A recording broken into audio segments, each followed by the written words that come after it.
मलाई बोल्न मनै थिएन होइन, तर पनि अब अहिले यो भइरहेको जुन परिस्थितिलाई हेरेर चाहिँ मलाई एउटा प्रश्न चाहिँ गर्न मन लाग्यो क्या।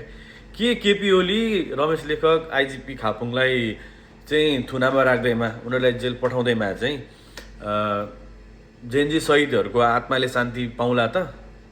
के यही हो असली न्याय पाउला नि त जस्तो लाग्छ होइन। किन भन्दाखेरि चाहिँ मेरो नजरमा चाहिँ रियल कल्प्रिट्स आर दोज जसले चाहिँ ताकी ताकी गोली हानेको थियो, जसले चाहिँ रात अबेरसम्म अराजकता मचाएको थियो, घरमा छिरी छिरी बन्दुक पड्काएर यस्तो अवस्था बनाइदिएको थियो कि एकदमै डरको माहौल होइन, त्रासपूर्ण वातावरण सिर्जना गरेको थियो। तर त्यो गर्नेमा चाहिँ कि सम्पूर्ण नेपाल प्रहरी हो त? Is it all Nepal police? Definitely होइन क्या, डेफिनेटली होइन। हरेक ठाउँमा चाहिँ के हुन्छ भन्दाखेरि चाहिँ सही मान्छे पनि हुन्छन् र गलत मान्छे पनि हुन्छन्। र मलाई चाहिँ के लाग्छ भन्दाखेरि जुन घटनामा घट्यो त्यतिखेर चाहिँ त्यहाँ नेपाल प्रहरीको गल्ती होइन, डेफिनेटली होइन।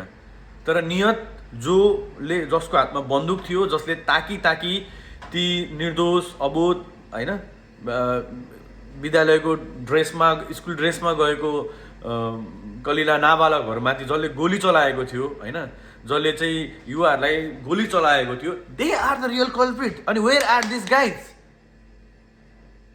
खोइ त यिनीहरूको नाम आएको, गोली चलाउनेहरूको नाम खोइ त? Where are these guys? These are the real culprits. यिनीहरूको कारणले गर्दाखेरि आज नेपाल पुलिस बदनाम छ, जो बिना नेपाल पुलिस नभएको अवस्थामा देशको शान्ति अवस्था कस्तो हुन्छ भनेर त हामीले डेफिनेटली भदौ 24 पछाडि हामीले अनुभव गरि नै हाल्यौँ होइन। जब चाहिँ नेपाल प्रहरीलाई नै त्यहाँ पनि निर्दोष नेपाल प्रहरीलाई पनि जेएनजी आन्दोलनको नाममा केही अब भनौँ न गलत नियत भएका मानिसहरूले आई थिङ्क डेफिनेटली दोज भए द गाइज जसले कुट्यो, तर मार्ने त कोही अरू थियो and they are still there. They are the real culprits. पहिला उसलाई समाऊ क्या, पहिला तिनीहरूलाई समाऊ, तिनीहरूलाई सार्वजनिक गर, त्यसपछि मात्र आदेश तिनीहरूलाई पक्रिँदाखेरि चाहिँ अनि चाहिँ बल्ल जेएनजीको जुन मर्म थियो, जुन न्याय पाउनु पर्ने थियो, उनीहरूले बल्ल न्याय पाउने हो क्या। Definitely they are also culprits. तर रियल कल्प्रिट्स को त? जसको कारणले गर्दाखेरि चाहिँ त्यहाँ हत्या भएको थियो, त्यहाँ अबोध कसै आमाको कोख रित्तिएको थियो, कसैको सिन्दुर मेटिएको थियो होइन। They are the real culprits.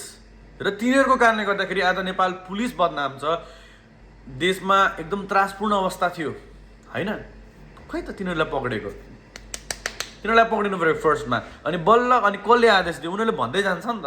अनि they are also responsible there होइन। तर त्यो सबै घटनाहरू भइराख्दाखेरि एउटा देशको त्यतिखेरको प्राइम मिनिस्टरको के हुनु पर्थ्यो त? कर्तव्य, त्यो कर्तव्य निर्वाह नगरेको कारणले गर्दाखेरि चाहिँ that's why he is also responsible for that thing होइन। त्यो भएर केपी शर्मा ओलीलाई चाहिँ अनि त्यसपछि बल्ल पक्रिँदाखेरि चाहिँ बेटर हुन्थ्यो, या आई थिङ्क त्यसपछि चाहिँ हत्याको अब हुन्छ नि त्यसपछि लाग्थ्यो होला उसलाई होइन। तर रियल कल्प्रिट्स भनेको चाहिँ for me that will be those guys जसले गोली चलाएको छ। And am telling you guys, यिनीहरू कसरी बसिरह होला क्या, कसरी उनीहरूले आफ्नो डेली लाइफ चलाएर होला क्या। अब केपी ओलीलाई पक्रियो, रमेश लेखकलाई पढ्यो, त्यसपछि आइजिपी खापुङलाई नै आई थिङ्क पक्रिन्छ होला, त्यसपछि त्यो अस्तिको सिडिओ बिचरा कुटे खाने सिडिओ त्यसलाई नि पक्रिन्छ होला होइन। तर दोज गाई जसले चाहिँ गोली चलायो, जसले ताकी गोली चलायो, आई थिङ्क उनीहरूले खुट्टामा चलाउनु पर्ने थियो होला होइन, सायद तल चलाउनु मिल्थ्यो होला, सायद त्यही होला नेपालको कानुन अनुसार। तर जसले चाहिँ ताकी शिरमा होइन, सच हरिबल सिचुएसन थियो। अहिले त्यो पल सम्झिँदा पनि एकदमै काली लाग्छ, आफूलाई पनि डर लाग्छ होइन, त्रासपूर्ण अवस्था थियो।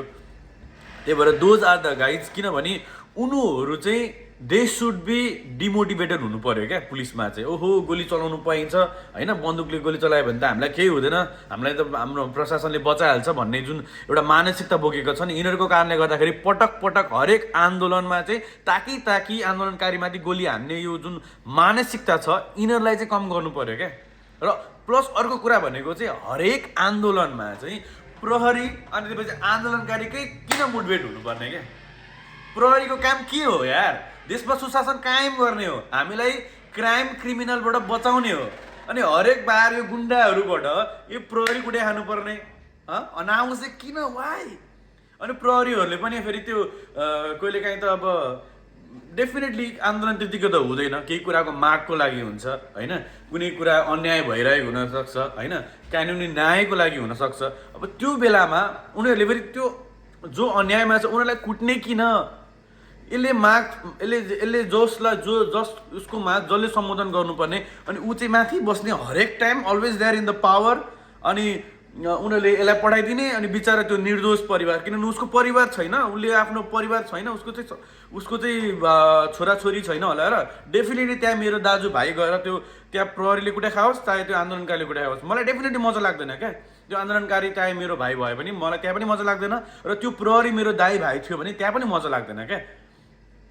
अनि डेफिनेटली यो चुनाव पछाडि चाहिँ वी वान्ट द्याट सिचुएसन जहाँ चाहिँ जो रियल कल्प्रिट हो होइन, जो चाहिँ असली जो चाहिँ दोषी हो उसले चाहिँ सजाय पाउनु पऱ्यो क्या हरेक बार। त्यहाँ नेता हरेक बार उम्किरहेछ होइन, गलत निर्णय लिन्छ एउटाले, कुटाइरहेछ अर्कोले। अहिले पनि मैले अहिले भर्खर त्यो भिडियो हेरिरहेको थिएँ जहाँ एउटा त्यो 24 आई थिङ्क 23 गतेको घटना पछाडि 24 गतेको घटना हुनुपर्छ, जहाँ चाहिँ एउटा निर्दोष प्रहरी जवानलाई चाहिँ डिएसपी आई थिङ्क भनेर उनीहरूले कुटी मारिरहेको थियो। That's also not fair bro. He could make a lot of money. ऊ विदेश गयो भने अहिले डेफिनेटली महिनामा 50-60 हजारभन्दा बढी तलब हरेक कसैले कमाइरहेछ, खान सकिरहेछ, कमाउन सकिरहेछ। उसले त्यो सबै कुरालाई बिर्सेर हामी नेपालमै सुशासन कायम गर्नलाई जनताको लागि उसले के गरिरहेछ भन्दाखेरि चाहिँ उसले त्यहाँनिर सबै कुरालाई बिर्सेर त्यागेर ऊ त्यहाँ देशको सेवा गर्नलाई गइरहेछ। अनि के भइरहेछ, उसले कुटै खाइरहेछ, आन्दोलनकारीको ढुङ्गा खाइरहेछ, कहिले माथिबाट ठुलो नेताको गाली खाइरहेछ, ठुलो अफिसरको गाली खाइरहेछ। एन्ड सोच थिङ्क अबाउट द्याट वान, कति फ्रस्ट्रेसनमा गइरह होला। त्यही माथि एउटा हरामी नै भन्नुपर्छ होइन, त्यो एउटा कुख्यात अपराधी भन्नुपर्छ जसले गोली चलाएर चाहिँ के भयो निर्दोष बच्चाहरू ढलिरहेछ प्रहरी। अनि त्यसको आरोप पनि फेरि त्यो एउटा सच्चा एउटा प्रहरी नेपाल प्रहरीले उसले हरेक बार उसले के गर्नुपर्छ त्यो पनि भोगिरहनु परेको छ होइन। अनि there are lots of corrupted police officer, अनि जसको कुरा पनि फेरि त्यो एउटा देशभक्त जसले चाहिँ he could earn a lot, maybe he's a graduate guy, उसले त महिनामा 1 लाख 2 लाख 2 लाख जति पनि कमाउन सक्थ्यो होला होइन। अब सँगैको फेरि अफिसर माथिको नेताहरू चाहिँ फेरि they have to ride on a good car होइन। बालेन्जी दाई अब इन्जिनियर भएर मान्य प्रधानमन्त्री अहिले हुनुहुन्छ होइन, उहाँहरू they have a very good house. अनि दोज जवान गाइज कि they doesn't deserve good life, एउटा घर बनाउन। एउटा हामी आज किन यहाँ आइरहेको छु, आज म परदेशमा छु, हामी इन युके राइट नाउ, म किन आइरहेको छु भन्दाखेरि चाहिँ एउटा राम्रो घर एउटा बनाउनलाई अनि परिवारलाई एउटा सुख शान्तिमा राख्नको लागि आइरहेको छु, सङ्घर्ष त्यही गर्नलाई त आइरहेको छु नि होइन। अनि महिनाको 24-25 हजारले डु यु थिङ्क उसले त्यो गर्न सक्ला? अनि उसको उसलाई पनि त राम्रो स्कुलमा पढाउनु मन लाग्ला।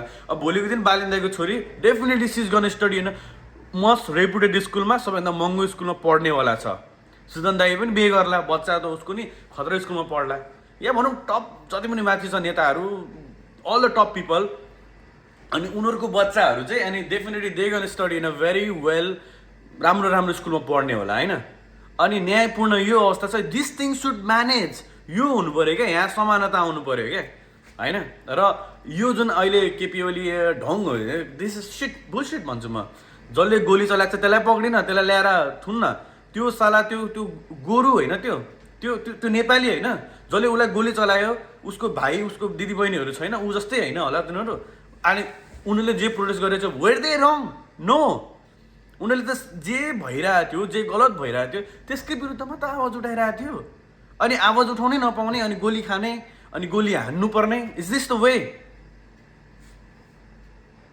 अब यस्तै तरिका हो भने त अब आज त्यसले पक्रेला, अब एमाले फेरि डाङडाङ डुङडुङ होला, अब भोलि फेरि त्यहाँ फेरि एउटा कुन चाहिँ त्यो अब म आई वन्ट से झोले भन्दिनँ होइन। बिचरा उनीहरूमा शिक्षाको कमी हुनसक्छ, नेपालमा शिक्षाको एकदमै कमी भइरहेछ, जसको कारणले गर्दाखेरि चाहिँ धेरैभन्दा धेरै मानिसहरू झोले भइरहेको छ होइन। सो या त्यही हो रियल कल्प्रिट्स फर मी, एउटा फ्रस्ट्रेसन हो, नेपाली नागरिकता हो। जबसम्म नेपाली नागरिकता हुन्छु म, नेपाली नागरिक भएपछि बोल्नुपर्छ जस्तो लाग्छ आफ्नो देशको लागि, आफ्नो समाजको लागि, आफ्नो राष्ट्रको लागि। र आफू नेपाली भएपछि आफ्नो नेपाली दाजुभाइ तथा दिदीबहिनीहरूको लागि हामीले हरेक बार आवाज उठाउनुपर्छ, त्यही हो मेरो तर्फबाट। So yes, I don't think KP Oli, Ramesh Lekhak, यो आइजिपी खापुङ यिनीहरूलाई, no they are not the real culprits. Definitely they are culprits but they are not the real culprits. Real culprits भनेको त त्यो हो जसले गोली चलायो, जसको हातमा बन्दुक थियो, जसले गोली ताके होइन, they are the real culprits. उनीहरूलाई पक्रिनुपर्छ क्या। Just because of those guys के भइरहेछ भन्दाखेरि चाहिँ एउटा सम्पूर्ण नेपाल प्रहरी जो बिना हाम्रो देशको अवस्था कस्तो हुन्छ, आम जनताको जीवनयापन कसरी चल्न सक्छ, कस्तो त्रासपूर्ण अवस्था हुन्छ भन्ने कुरा हामीले अनुभव गरिसकेको छौँ होइन। नेपाल प्रहरीलाई we should never never ever कहिले पनि कसैले पनि गलत नमानौँ। गलत भनेको चाहिँ त्यो हो, त्यहाँभित्र पनि सही गलत डेफिनेटली मान्छे हुन्छ। त्यो गलत मानसिकता बोकेको नेपाल प्रहरी चाहिँ गलत हो क्या। तर त्यहाँनिर सही मानसिकता बोकेर देशको लागि आफ्नो यति त्याग गरिरहेको छ, उनीहरूको लागि चाहिँ that will be so much के भन्छ त्यसलाई, जस्टिफाएबल हुँदैन क्या, अलिकति जस्टिस हुँदैन क्या। So yeah that's the thing. Real culprits चाहिँ पक्रिनु पऱ्यो, रियल कल्प्रिट्सलाई पक्रिनु पऱ्यो होइन। अनि आवेशको भरमा निर्णय लिनु पाइयो तर सही निर्णय लिनु पऱ्यो होइन। अब त्यो पक्रिँदैमा अब रातारात देशको सुशासनै हल्लिने अवस्थामा जानु भएन, किनभने जो रियल कल्प्रिट छ उसलाई पक्रिँदै अनि बिस्तारै बिस्तारै माथिकोहरूलाई पक्रिँदै जाँदा चाहिँ I think it would be better होइन। अब रातारात अहिले केपी शर्मा ओलीलाई पक्रियो, अब हिजो प्रधानमन्त्री भएको थियो, हिजो मन्त्री भएको थियो, अब आज रातारात देशको शान्ति अवस्था नै अब खलबलिने अवस्थामा बनाइदियो होइन। डेफिनेटली उनीहरू त मूर्ख छ नि, उनीहरू मूर्ख छ र त हरेक बार एमालेलाई भोट हालिरहेको थियो त होइन। त्यही फटा नेताहरूलाई भोट हालेर आजसम्म देशको अवस्था यस्तो भएको थियो त। उनीहरू यदि शिक्षित भएको भए आज देशको अवस्था यो हुँदैन थियो। तर सबैभन्दा पहिला चाहिँ उनीहरूलाई पनि कसरी शिक्षित गराउने, उनीहरूलाई पनि चेतना ल्याएर चाहिँ अनि बल्ल बिस्तारै गर्दाखेरि चाहिँ बेटर हुन्छ जस्तो लाग्छ होइन। अब फेरि पनि त्रासपूर्ण अवस्थै भइसकेको छ। अब यो आन्दोलन अब कुन तरिकाले चर्किने थाहा छैन। So yeah that's the thing. अनि रियल कल्प्रिट्सलाई पक्रियो, आवाज उठाउँ साथी हो जसले भिडियो हेरेको छ होइन, आवाज उठाउनु पऱ्यो, रियल कल्प्रिट्सलाई पक्रिनु पऱ्यो। केपी ओलीलाई उनीहरूलाई पक्रेर हुँदैन। फेरि पनि बालेनको पालामा पनि फेरि त्यो घटना नघट्ला भन्न सकिँदैन। हिजो रविको पाला, रवि गृहमन्त्री हुँदा पनि घटना घटेकै थियो, पुलिसले फेरि लठीचार्ज गरेकै थियो होइन। या भनौँ जो आन्दोलन नभनौँ, उनीहरूले एउटा धरना आन्दोलन भन्नेमा अब हिंसात्मक नभनौँ, कोही शान्तिपूर्ण आन्दोलन पनि त हुनसक्छ नि त। त्यो शान्तिपूर्ण आन्दोलन पनि त बितुलेको अवस्था छ होइन। So real culprit should be चाहिँ सजाय हुनु पऱ्यो, उनीहरूलाई चाहिँ रियलमा सजाय गरिनु पऱ्यो होइन। अब यसरी चाहिँ निर्दोष जो अरू प्रहरीहरूमाथि दाग लागेको छ त्यो हुनु भएन। सो यदि उनीहरूलाई पक्रियो भने चाहिँ आई थिङ्क त्यो कुराहरू चाहिँ हुँदैन होला जस्तो लाग्छ होइन। That's my thing. सो या त्यही हो। जय नेपाल।